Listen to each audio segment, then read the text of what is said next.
এনসেফ্যালাইটিসে মৃত্যু মিছিল অব্যাহত। উত্তরবঙ্গ মেডিকেল কলেজ হাসপাতালে আরও দুজনের মৃত্যু হয়েছে। মৃতদের নাম বিপ্লব সিংহ ও বৈকুণ্ঠ সরকার। তাদের মধ্যে প্রথমজন উত্তর দিনাজপুরের চোপড়ার বাসিন্দা এবং অন্যজন দক্ষিণ দিনাজপুরের কুশমন্ডির। এর মাঝে উত্তরবঙ্গ মেডিকেল কলেজ হাসপাতাল থেকে একসঙ্গে ১৯ জন চিকিৎসককে বদলি করার প্রতিবাদে সোমবার হাসপাতাল চত্বরে বিক্ষোভ দেখান জুনিয়র ডাক্তার ও ছাত্রদের একাংশ। অবিলম্বে বদলি রদ করার দাবিতে অধ্যক্ষের কাছে ডেপুটেশনও দেন তারা। আমাদের পরীক্ষা সেমিস্টার বাকি আছে, সেটা পুজোর আগে বা পরে হবে। তারপর ইউনিভার্সিটি এক্সাম আছে ডিসেম্বরে, তার আগে একটা ক্লাস তো থাকে আমাদের চালু। স্যাররা চলে গেলে কি করে হবে? নতুন স্যাররা আসবেন, তারা মানিয়ে নেবেন, আমরা তাদেরকে চিনবো। এমনিতে গোটা ওয়েস্ট বেঙ্গল টিচারের শর্টেজ আপনারা সবাই জানেন, তার মধ্যে রিপ্লেসমেন্ট ছাড়া চলে গেলে সমস্যা তো হবেই। আমার দাবি আমার টিচার চাই। বিরোধীদের অভিযোগ, রাজ্য সরকার তাদের ব্যর্থতা ঢাকতে এনসেফ্যালাইটিসে মৃত ও আক্রান্তদের সঠিক তালিকা প্রকাশ করছে না। সম্প্রতি এই অভিযোগ তুলে কলকাতা হাইকোর্টে জনস্বার্থ মামলা দায়ের করে কলকাতার একটি স্বেচ্ছাসেবী সংগঠন।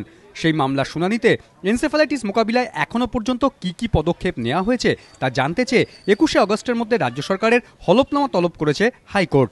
সনদ ঝা ও সৌভিক মজুমদার, এবিপি আনন্দ।